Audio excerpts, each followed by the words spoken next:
In today's video, I'm going to teach you Guide with Google and Great Notion Support Services. We'll move smoothly from a quick Google search into Notion, and then use Notion AI to spin up a flashcards template, finishing by opening the flashcard template so you're ready to work. I'll keep things clear and practical so you can follow along without pausing. Start by opening your web browser and searching for Notion. In the results, look for the official Notion website. It typically appears near the top and uses the notion.com or Notion. So, domain.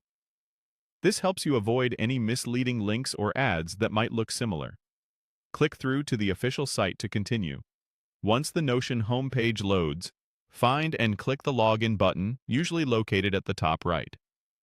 If you're already signed in, Notion may take you straight to your most recent workspace. If not, choose your usual sign-in method and let Notion load your workspace.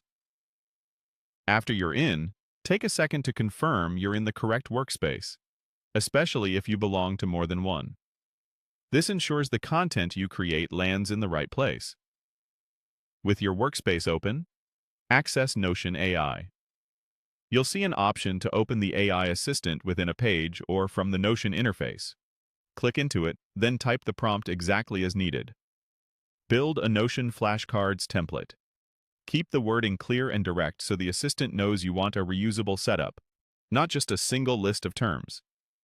If you'd like Notion AI to shape the structure more precisely, you can clarify the fields you care about, like term, definition, and example.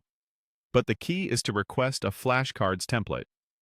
Give it a moment to think and let the draft appear.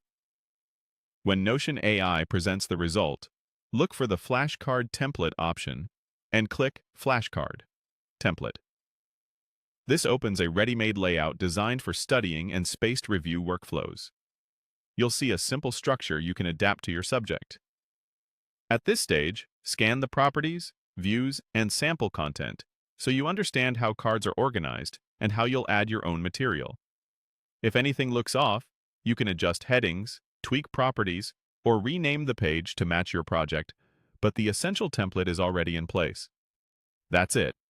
You searched for Notion, logged in, asked Notion AI to build a flashcards template, and opened the flashcard template so you can start building your study set with zero friction. Thanks for following along, and feel free to replay any section while you set it up.